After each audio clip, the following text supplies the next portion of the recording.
The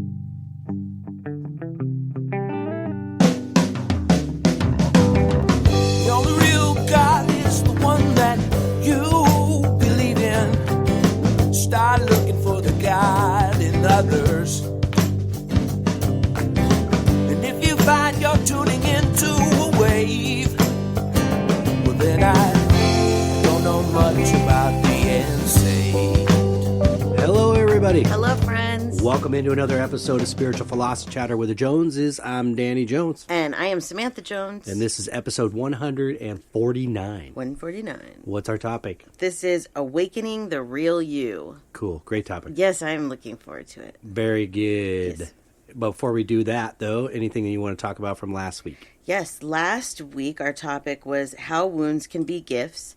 And I did a reading for Patricia on that episode for her granddaughter, Haley Rose. And she was worried about another psychic had said some things that made it sound like there might be an issue with Haley. And so I said, no, there's no issue. Don't worry, was basically the gist of it.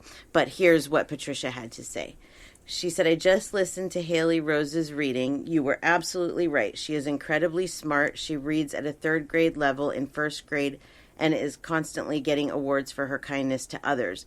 They wanted to advance her a grade, but I didn't feel like that was in her best interest, so she stayed where she is.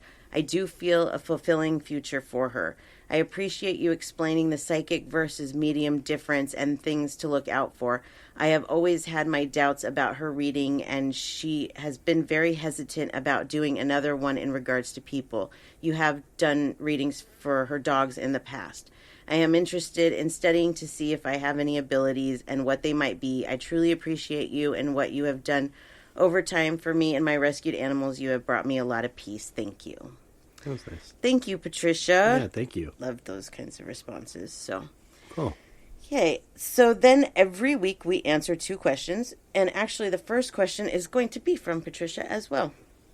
She asked, I know you and I briefly talked about this subject, but reincarnation versus eternal life is in my head. I was raised very active Catholic. I was of the belief we get one life and then eternity with God. I also believe that reincarnation happens. Do you have to pick one or the other? That's a good question, huh? What is the part about picking one or the other? Well, if it's so religion teaches you that you have one life. Well, not all religions, but let's Catholic. Oh, if you just had a choice. Can you? I don't think that you can really. Well, I guess let me take that back. You could, because you know what? If you came to this life and you fulfilled everything that you wanted to fulfill and became the closest to God that you wanted to, sure, you could have eternal life with God, with the universe. Mm-hmm. You could choose that at any time to not reincarnate. You don't ever have to. No, you don't. You never had to come to one life. You could learn from the other side. Yeah, that's but again, true too. It's like reading, as an analogy, it's like either going into auto shop or just reading a book about auto shop. When you actually go in and start taking the car apart and unplugging the spark plugs and the carburetor, you start to learn how it works. Yeah. Much quicker because your hands are on it. When you're reading from a textbook, you'll still learn. Yeah. But you won't ever have that hands-on. Yeah. That's the best analogy I could give. At the very beginning of my spiritual awakening, I wasn't sure how I felt about reincarnation. I know that was an issue for a while. We were both like, is this a real thing? Right. And it took a while. It took a lot learning and connecting to the universe and understanding more about this. But because I know that, how that is with religion. And you want to believe, okay, I just do this one time and that's it. Right. But really think about this. How boring. I mean, they say you don't get bored in heaven, but I don't want to just live this life and go there. I want to be able to come back and experience different things as a human, and that's really what this is all about, is becoming our soul, becoming whole and complete enough to be able to stay on the other side forever without having to come here. That really ultimately is the goal of this kind of game, quote unquote. Yeah. Is to be as close to the source as possible, as close to God as possible. Yeah. Yeah. And through that, we need reincarnation to do that, because we couldn't learn all the lessons in just one life. We just couldn't. And it's nobody telling us, each individual, that you must go back. No. And do this. Mm-hmm. This is all your own choice, by your own judgment, your own choice. And I think most of us souls find that we do end up coming back more than once. Yeah. Because there is a lot of elements about being in this realm that doesn't exist in that realm. That's true. And that's a lot of things. That's food, the mother nature, like being able to walk up and touch the tree, sex, things like that aren't possible there. And pain, believe it or not. Yeah. And emotional and physical. You hit on the boredom thing, because where does boredom really stem from? Our mind. Yeah. So if you're sitting in eternity forever, boredom. Yeah. That's boredom. I don't want to sit on a cloud forever for eternity. What am I going to do? Yeah, it's like you give yourself things to do, and we realize when we go there how much they really are. We are remember or enlightened. Yeah. How much they're helping and working to help this side. So I think you might even feel a little out of place if you chose maybe not to. I don't know. Maybe not. Maybe it's totally perfectly okay, but maybe there's a lot of this, well, I see so-and-so going and this person going, and they're coming back and they seem to be happy, that's a very human way of thinking. But I don't know, I don't recall it. But yeah, no, for sure. Yeah, it's solely up to us. Yeah. So, but if I had to pick, yeah, you're right. At first I was a little bit spooked by the idea, but I think I would pick to come back. Yeah. Every time. Yeah. Even if it doesn't make sense right now, because you're like, man, life is tough. Why would I ever want to do this again? Right. Well, it's because you're not playing the game right. That's all. If you learn how to do it, then the life goes much smoother. Mm-hmm. But that's a whole other episode. Yeah. So I hope that somewhat answered your question, Patricia. Religion is a big topic, and we've always teased doing the religion episode and have never done it. Right. Because some people get offended, but we have to talk about what's real. Yeah. We can't censor. We will do that at some point. But, we do discuss some aspects of it, and you're right. It's not going to be everybody's cup of tea. No. They're not going to agree with it. No. Doesn't matter to me. Yep, me either. So the next question comes from my brother-in-law, Jared. Jared lost his mother a while back, and he said that when his mother, through her life and when she passed, she didn't believe in things like psychics. And so he wanted to know if, even though she didn't believe in those things in life, if she would come through in death, does she believe now, basically? And that's a great question. When we get to the other side, our perspective and perception is completely different. We see the things here that we were taught wrong, and why that was and where it could have been changed, and so anything like that is left here. We don't take that with us. Really, the only thing that we take with us when we go to the other side are our memories, our consciousness. Yeah, our consciousness. Everything. It's like you're what's the word I'm looking for? Your memory is reinstated. Yeah. When you go back to the other side, you remember, that's right. I decided to come there and do that. And this was all the reasons and yada, yada, which that's, for a lot of us, is blocked out. Right. When we are born into this life, we come in as our soul, basically. And the soul that dies or the soul that goes to the other side when the body dies, that is our true you. That is, you leave everything here, the anger, the hatred, the jealousy, all of that, it stays here. Those are human ways of thinking. So really, it's just the memories that go with us, and the lessons, the how did that go, all of the lessons. But the belief of what is really going on, you see it when you get there, and then oh wow, cool. So I can talk to psychics, I've talked to so many people that have passed that thought that psychics weren't real, and will admit to that. They will absolutely admit to that. So it's it was a hard thing for me to grasp. Yeah. For a bit. Because I feel like so much of this world and the people that inhabit it are looking to find their identity and let their identity be known, their uniqueness, their whatever it is. Yeah. So we all want to personalize everything. Yeah. And singularly attach it, I try to imagine myself as no name and no body. Right. Which means I'm not referred to on the other side as Danny. Right. I don't, in my next life, I most likely won't look the way I looked. No. I could possibly be a different gender. Mm-hmm. I could be a different race. That, wrapping your head around that is really incredible. Mm-hmm.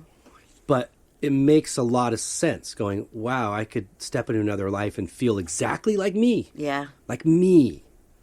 You know what I mean? Mm-hmm. Like I'm absorbing all this. I'm taking this in. This is my experience. Mm-hmm. But just forgetting the name and the face. Yeah. Because we're energy. We're balls of energy. Yep.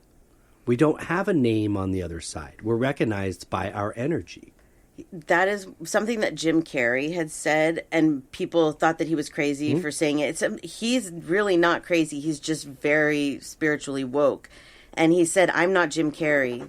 I'm only Jim Carrey now. Yeah. I'm not Jim Carrey there, whatever he said. But he's totally right. I'm Samantha here. But when I go to the other side, I'm not Samantha anymore. That's just one of my many identities. Right. And so I thought that was very smart, very clever the way he put it. But confused a lot of people. Yeah, I mean, because he was saying it like this. He was saying there is no Jim Carrey. Jim Carrey's not real. He doesn't exist. He doesn't exist, yeah. Well, if you're looking at it in regards to life being a simulation or this school being a simulation, then it's all here because we are creating it in our mind. Right. And so then, he's absolutely correct. Right. Yep. So sorry, Jared, I hope we didn't confuse you there. but I absolutely think that, is it the aunt? Mother. Yeah. Sorry. I absolutely, yes, she sees it and totally understands. And the day she stepped over to the other side, her memory was put back. She knew all the things she knew before she came to this life, before she was your mom. And so she believes it and understands it completely. Yep.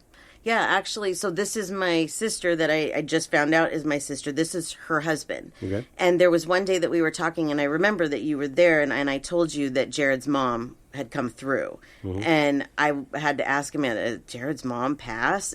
Dark hair, short dark hair woman. Yeah, that's her. Yeah.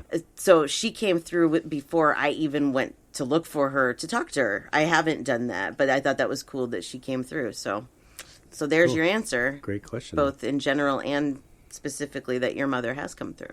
Yeah. So anyways, Thanks, okay. Jared. Thanks, Jared.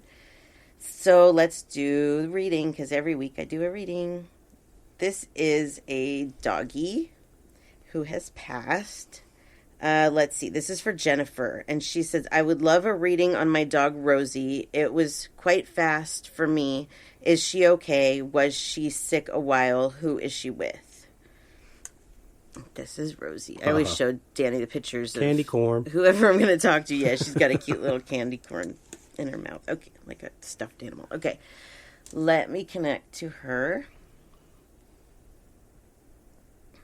She's doing this cute little jumping thing where she's almost like jumping and twisting her body. So it's like the arms are going to one side. It's really cute. She's very excited. Mm-hmm. They do this. They usually show me some behavior that they did while they were alive to show that they were excited so that I can say, this is, they're excited that we bring them in. So she is very excited to talk to us today. Very sweet.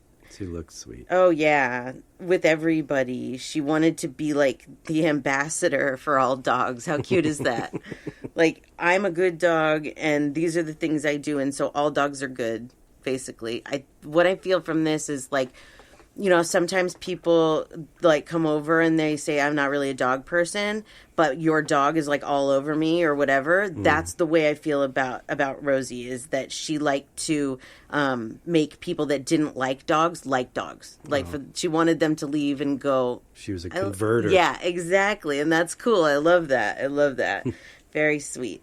Let me answer your questions for you. She's more than okay. This is the most common question that I get asked. We actually did an episode specifically, are they okay? Because yes, they are all okay. She's very happy on the other side, as you can tell by the little dance that she did for us when we first connected. Was she sick a while? Let me do the body scan and see where the issue was.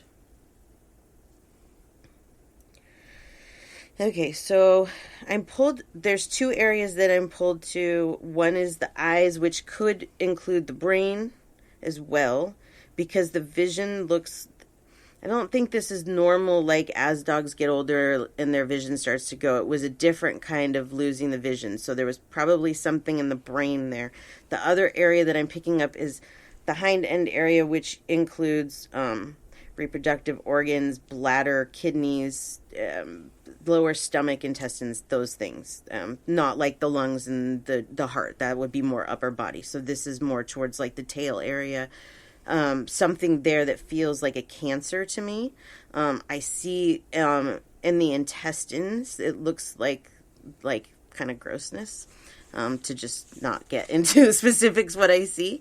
But yeah, that's what I'm feeling, is that this was some kind of cancer. And maybe that's why I'm feeling it two places, is the metastasizing or issues from the one cancer that was causing headaches. That could be too. But definitely the vision issues. So was she sick for a while? I don't feel like she was suffering in any way. I feel like it was more towards the end there, probably the last couple of weeks of her life, that she was starting to feel not so great. I feel a little wobbly, like she might have been losing balance. I don't know where that would come from. Maybe she's on medication. Maybe, or maybe from the brain. Oh. That could come, because I said the brain, so I'm gonna, but she was ready to go. She just went downhill fast. And you know what? It is better that way, because if you prolong it and everything, like, that's even harder for them. So the fact that she went fast, she actually appreciates that. And she's sorry that for, that's extra grief for you, but please know that for her, that was the best way. It was better that it was quick like that. Yeah. And let's see, the last thing, who is she with? Let's have a look. So first I see a couple on one side of her, husband and wife. So this could be your parents or grandparents. And they show me that they're the primary caregiver for her on the other side. They watch her soul. They take care of her. I don't know how that works, but how do you take care of a soul? But whatever, they hang out together. I love that. And there's other dogs, and there's a cat. The cat looks to be like bigger, more like her size. And the dog is very hairy, kind of looks like a shepherd or collie type. So that's who I see her with. So there you go, Jennifer. I hope that you enjoyed the reading, and please give me some feedback so that I can read it for our listeners next week. Yay. Thanks, Jennifer. Thanks, Jennifer. And Puppy. Yes, and Rosie. Rosie, sorry. Yep. All right. That's what I got for you. Very good. All right. Episode 149, Awakening the Real You. Yay. We got a lot of good feedback and response for this episode. This was I did a poll a while back, and this was our listeners' number 2. This was what they were interested, number 2 for, out of what I gave them to pick from. We already did number 1. So let's see where to begin. So awakening the real you really is like one of the keys to happiness. It's hard to be genuinely happy when you're stuck in like these old habits and patterns and beliefs. They really keep us trapped in things. What we're taught as children ends up being one of the biggest influences on who we are as an adult. And these things that we learn and the things that we go through, if we just allow them to attach themselves to us and stay there without recognizing that they're not really ours to begin with, we just carry them around for the rest of our lives, never really awakening who we really are. People like myself that have been through a lot of like abuse and stuff, we tend to want to be what other people want us to be. Right. People pleasers. And those people have a really hard time awakening who they really are, because doing so means that you're not people pleasing anymore. You're pleasing yourself. You're taking care of yourself and awakening who you are. Right. And that can be really difficult for anybody. Yeah. You know? Something to remember is, just like everything else that we talk about, is this is a journey. It's not something that happens overnight. Since our spiritual awakening that we went through almost 4 years ago, I'm still changing this whole thing. I'm still awakening who I really am. Yeah. But I'm more myself now than I've ever been in my entire life. I think there's, and a big one is kind of, for us particularly, that eased us was like, what happens when it's all over? Yeah. Where do we go? What happens? That was a big question. And like we've talked, that this is a school, this is learning. But in order to awaken myself, I had to first deconstruct everything that I was taught. Yes. And I learned, and then be open to learn something else. But I always came from this, like, very inquisitive about the stars and other life, and where did we come from? Who built the pyramids? I mean, what the hell's going on? That was my mind. Yeah. It was always in the clouds, and like, there was so much greater, I felt, than that was being answered. Yeah, absolutely. One of the things is with awakening the real you is this can happen with or without a spiritual awakening. You don't have to go through a spiritual awakening to awaken the real you, but it helps. Yes. A lot. But I don't want people that haven't been through a spiritual awakening that are listening to this to think this doesn't apply to them, because you will probably, if you continue listening, especially to the podcast, at some point go through that spiritual awakening. Yeah. Or you may not recognize that you are in that spiritual awakening place, So I asked our listeners, if you are afraid to awaken the real you, what scares you the most? I don't know if you took this poll, but do you have something that you think scares you the most about really awakening the real you?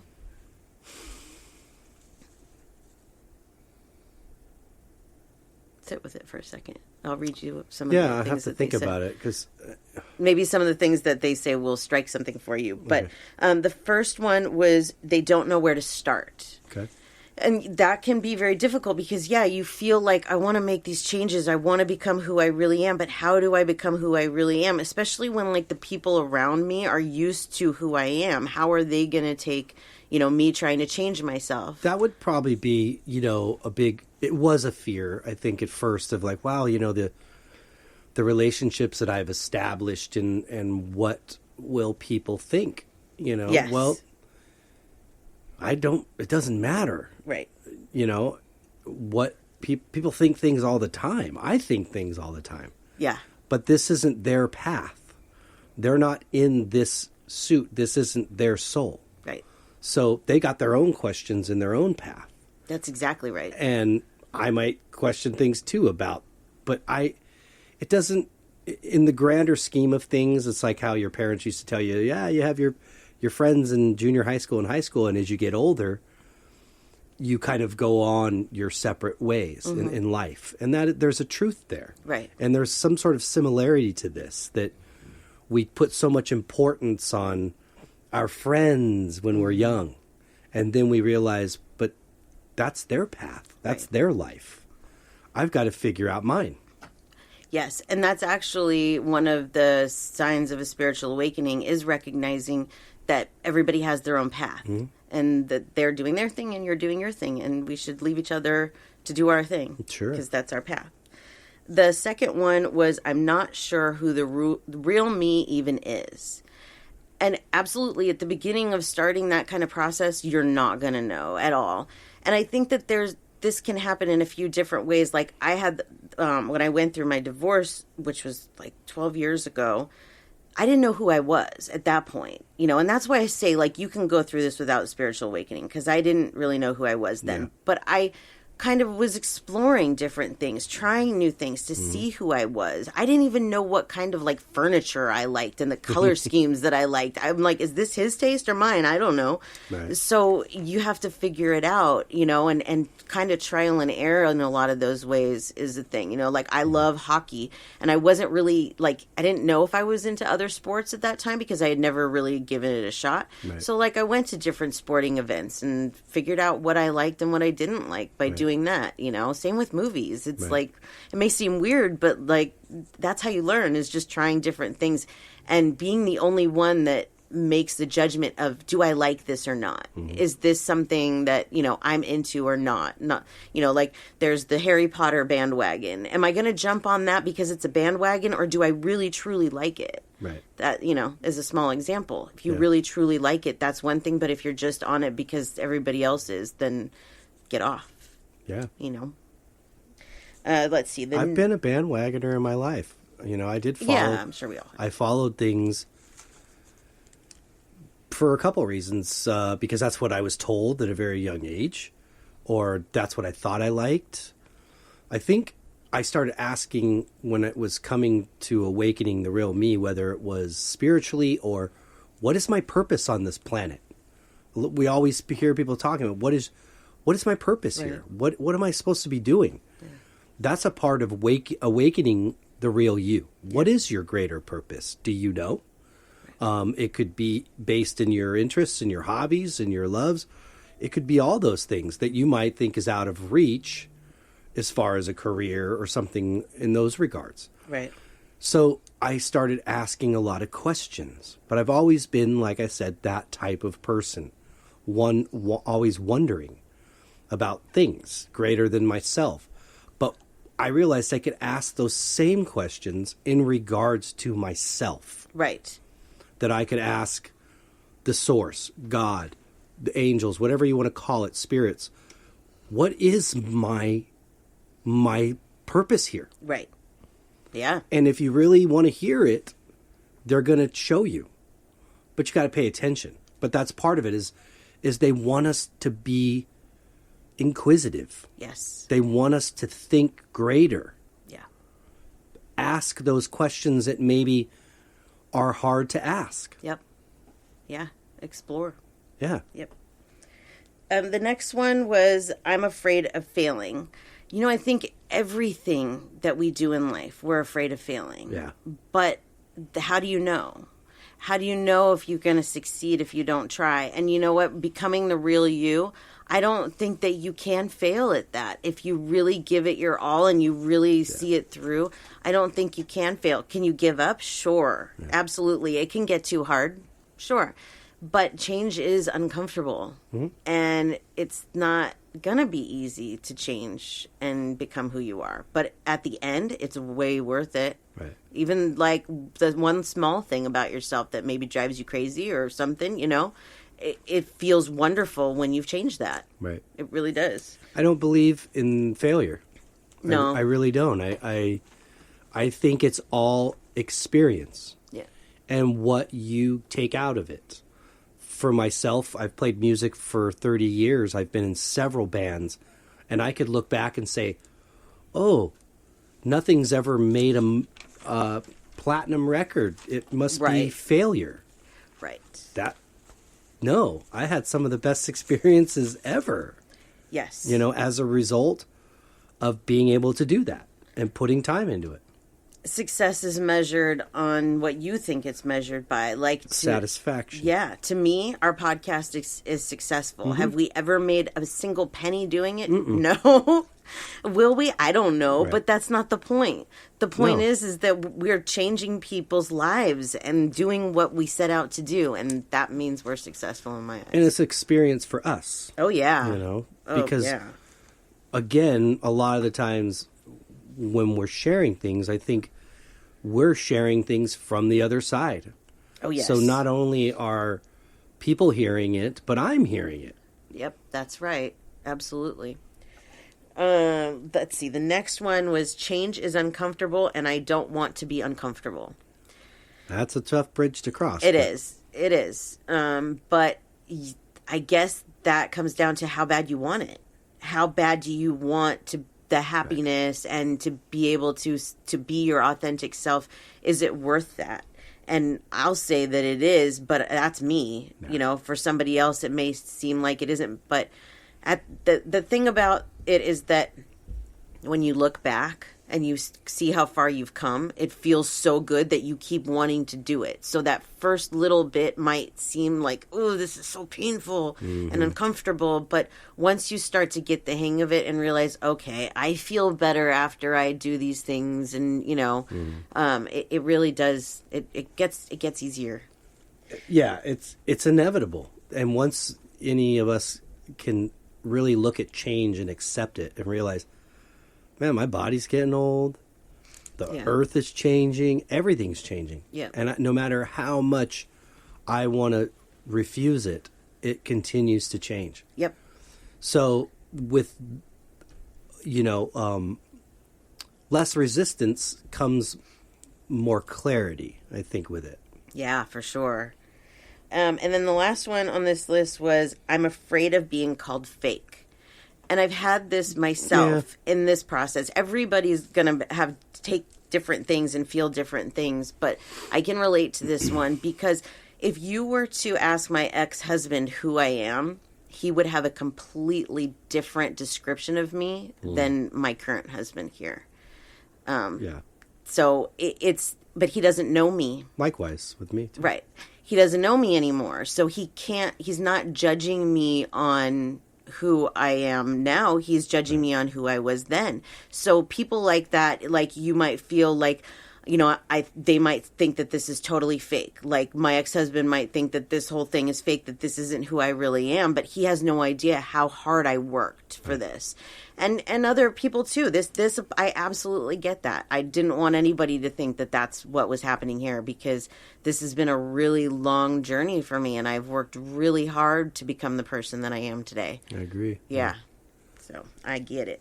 And again, everybody has a mind here. Yeah. So they are all entitled to their own thoughts. Yep. So if they are thinking that you're fake, well, that could be for two reasons. Maybe you are fake. Well, okay, yeah, one. Sure. But if you're really going down this path of trying to awaken yourself and you're not trying to take people down with you, right, then you're not fake. Mm-hmm. And the universe will show that to those that need to see it. The other reason is maybe this person is deep down inside jealous, envious that you're searching and trying to find that true happiness. Yeah. I think all of us, for some reason, are so worried, again, when we get into this individualizing ourselves. Yeah. And getting away from the one consciousness, one love, togetherness. We want to split off and become our own individual particle. Yeah. And in that, we get so afraid we're going to be forgotten in time. Yeah. Well, you know what? Most of us probably in 100, 300, 500,000 years aren't going to be really remembered. No, probably not, and no. Here. Yeah. But on the other side, not one of you, us, is ever forgotten. No. We're all treated like we were the king of a nation. Sure. We're all equal. That's how equal it is. Mm-hmm. So remember, and this kind of goes back to that, if you're worried somebody's going to be fake, it's kind of like that mentality of, what my friends, when I was in junior high school, what my friends are going to think. And, well, you find out who your friends really are.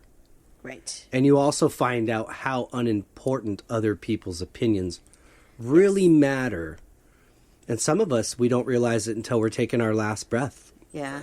In our deathbed, and we realize how much effort we put into the unnecessary. Yeah, that's exactly right. I don't really care, to be honest, at this point in my journey, if somebody doesn't believe me. It is what it is. This is who I am, and, everybody changes. Yeah. So it's part of my journey. So let's see. The next question that I asked our listeners was, what's been the hardest part of awakening your true self? And let's read some of these. Lori said, the hardest part for me has been sorting through all the endless new choices and beliefs to find what really resonated with me. I was so focused on finding the one true path.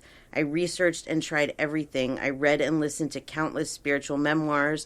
I've taken a piece of this and a piece of that, and I use only what works for me. I stay open-minded and always willing to explore something new. And the conclusion I've come to is there is no one true path. It really is about what resonates with you personally and what works for you. And that's absolutely right. You can't say that one mold works for everybody. Everybody has to take their own things, and that can be absolutely difficult. And finding what, like, you have to open your mind, but how do you do that? You have to take each piece of things, like she was saying, like Lori was saying, and examine it. Okay, for example, like, do I believe in hell? Okay. You have to take that and make your decision, and then move on to something else. And it can be very time consuming. Yeah. But it's worth it. But again, asking the questions like that, like, do I believe in hell, is a great example. Because then I go back and I go even further, whatever my answer is. Well, why do I believe that? Right. Where did I actually take the time to dive into this heavily to believe that? Right. Yes. Because I'm not a scholar by any means. I'm not heavily into religion. I used to be in religion, but not super heavily like that. I couldn't recite, Bible scripture and stuff. But I was asking questions then, and I'm asking questions now. Right. And so, yes, there's little bits of things that I've taken, even before the awakening, the experiences I had. I took a little bit of that church mentality and then other groups of people that I was around, and I sort of developed my own belief system. Right. The awakening just totally brought it to a different place. Yep. That was like a holy moly, now I've got confirmation that I believe 100% of connection with the other side that proves to me there is no hell. Right. It's all one place. It's the same thing I'm feeling here, except without all the resistance. Right, exactly. It's one love. It's one consciousness there. Mm-hmm. Everybody's treated the same. Yep. But we can't do that here. And that's what we're trying to figure out here on Earth. Yeah. Is how to do that. Yeah. It's going to happen one day. Yeah, absolutely. It's going to take a long time, but it's happening. Yeah. Yep. You can see it. Yeah. And you can feel it. But again, I had to ask those questions. And not only did I have to ask them, if I really want to awaken the real me, I had to be willing to hear the response and listen. Yeah. To the answer. Yeah. Then I go and take what I've learned and kind of put that inside me and see how that sits and feels. Right.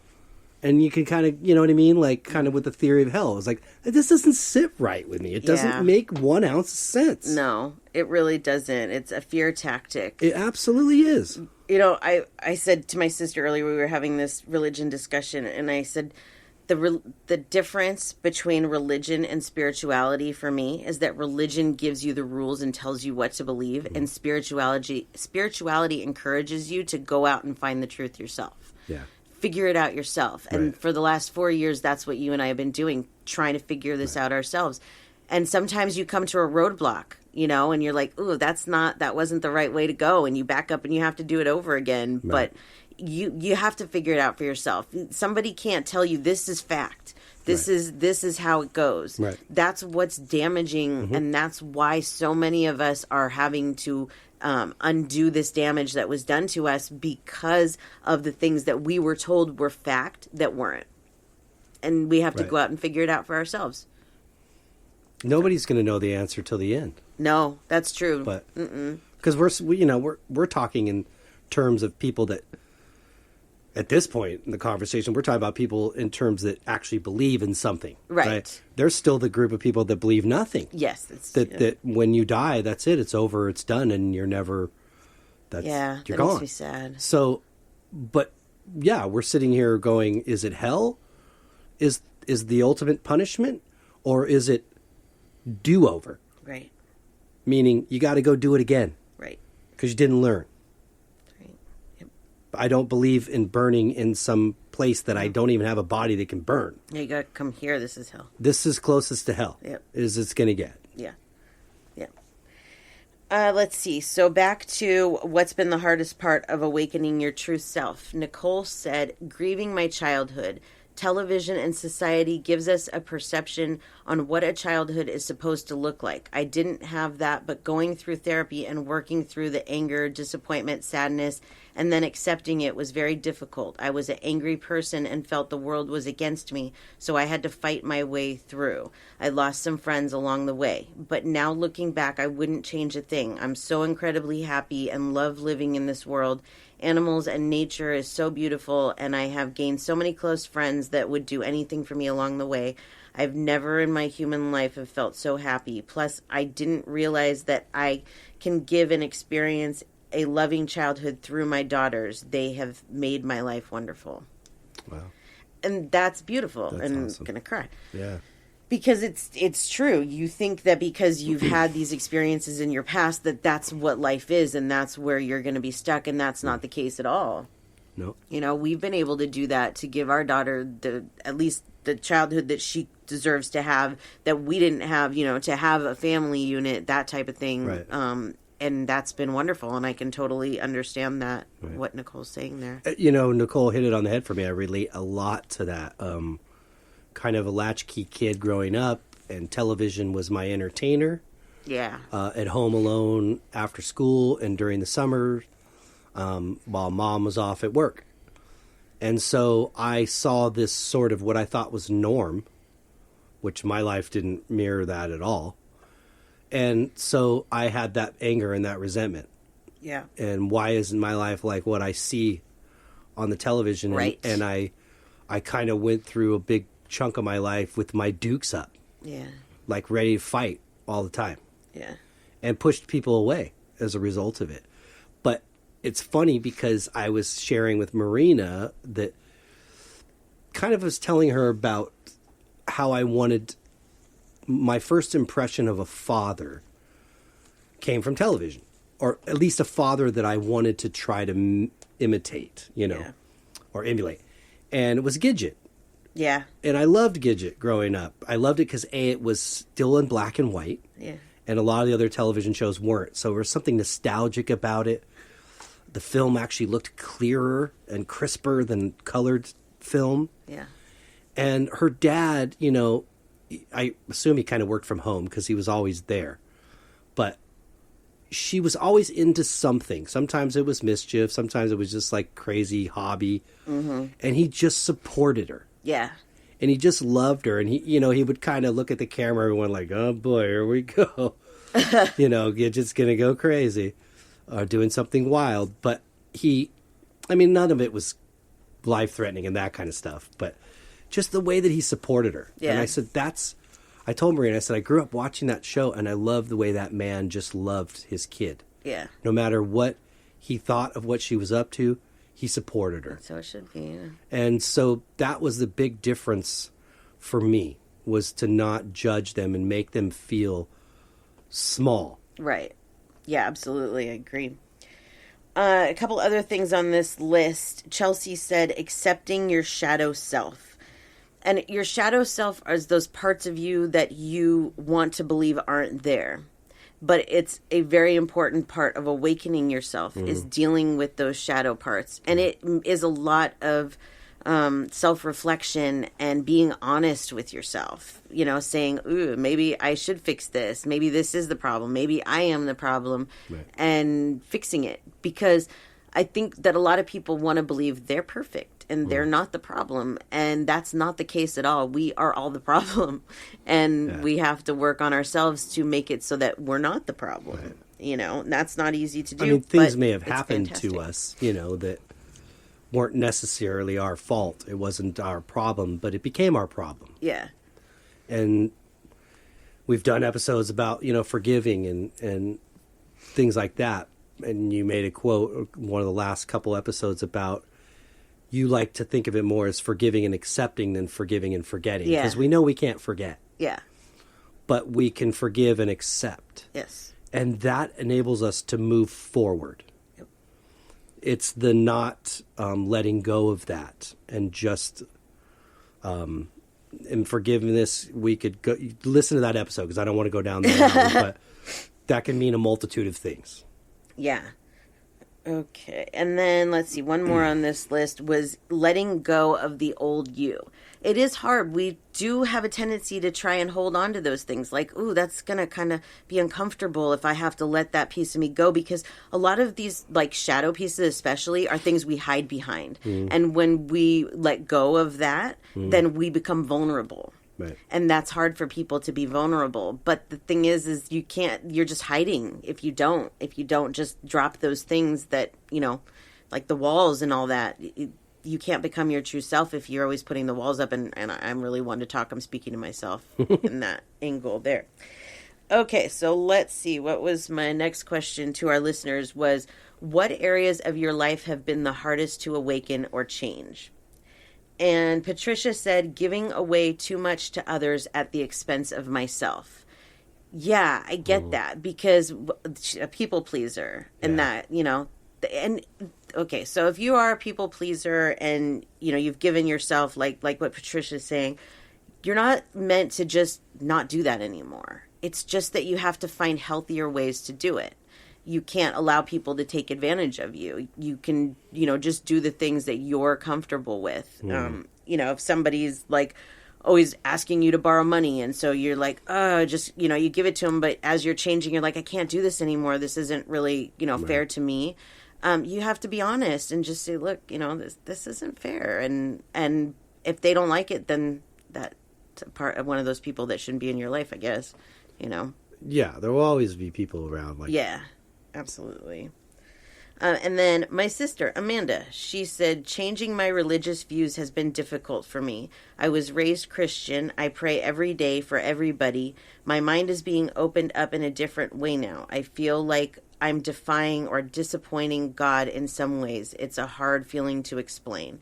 And so I asked her to explain a little bit more to me. And she said that she felt like she was defying the God that she was raised to know, that she was, what do they call it? Idealizing another God by turning to the universe. But the thing is that the universe is God, and God is the universe. And there's then, you know, you can call it the source, you can call it spirit, you can call it whatever you want, but it's the same thing. So you're not turning your back on the God that you've been raised to know. All you're doing is allowing the real God to shine through and let go of those misconceptions that you were shown through your life of, you know, she's heaven and hell was something that she brought up, you know, that she's been taught. This is, you know, you either go to heaven or you go to hell. And she spent so much of her life wanting to go to heaven that now it's hard for her to grasp the concept of that there's just one place and we all go there. And I can understand absolutely that has to be a really hard thing to let go of, but it's true. Yeah. It's true. Yeah. And you're trying to, you know, you're not denouncing, because if it's a matter of believing whether Christ existed or not, yeah, I believe it. Yeah. I think that the message was a bit twisted and not translated the best. Yeah, for sure. So, but you're asking to understand God even greater. You're not turning your back on him. Totally. Because there's a lot more to this experience than we really, it's taken me 4 years to really get that. That there's a lot more to this than just being born to live and work and eat and sleep and die. Yep. There is a huge amount in between that that many people don't even see.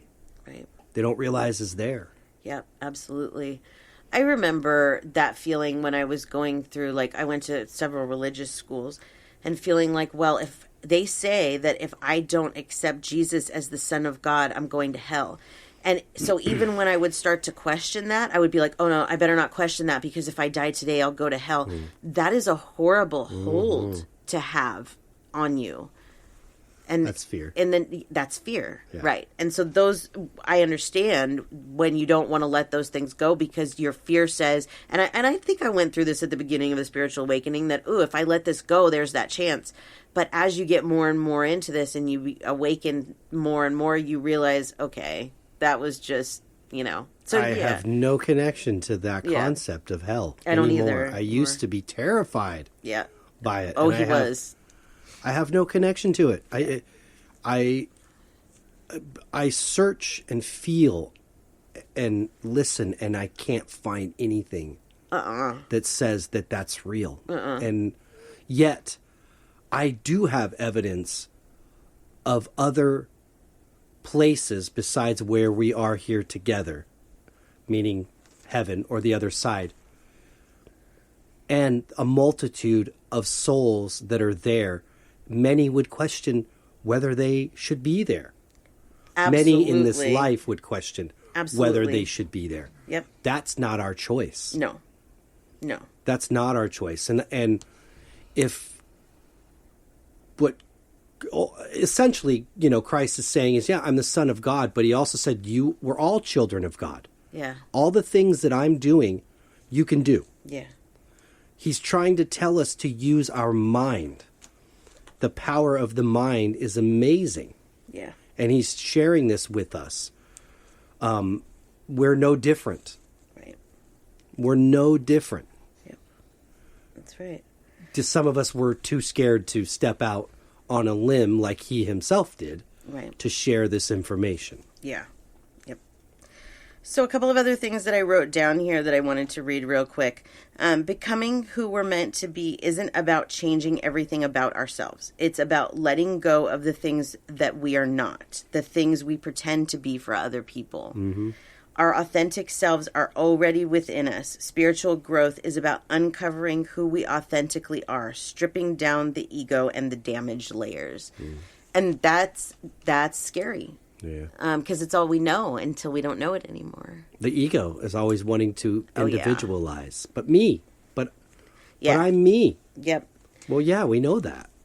Yeah. And I think it's important, too, to recognize with this that in order to really accept who we are and become our true, authentic selves, we have to accept other people for who they are, too. Mm-hmm. We have to say, okay, well, that guy down the road, I don't agree with his religion, but that's who he is.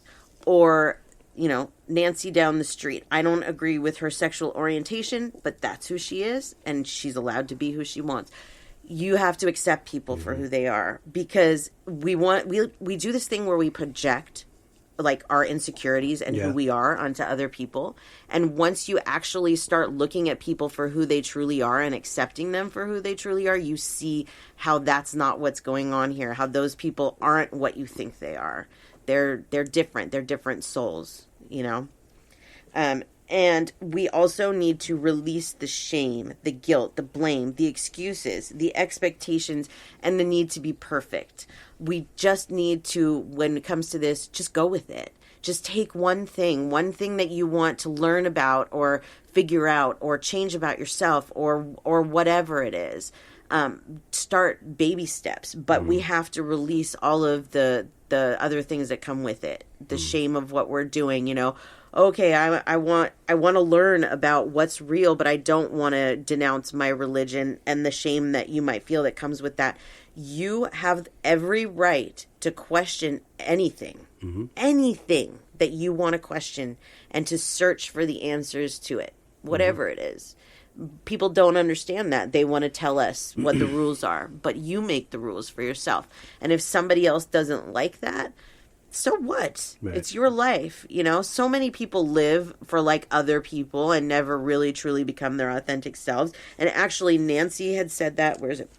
She said, finding or reinventing yourself after losing yourself to someone like husband, wife, mother, father is something that she's had a struggle with. Yeah. Because, you don't maybe know who you are, and you have to relearn that, or you have to figure it out in the first place. And and that all is trial and error.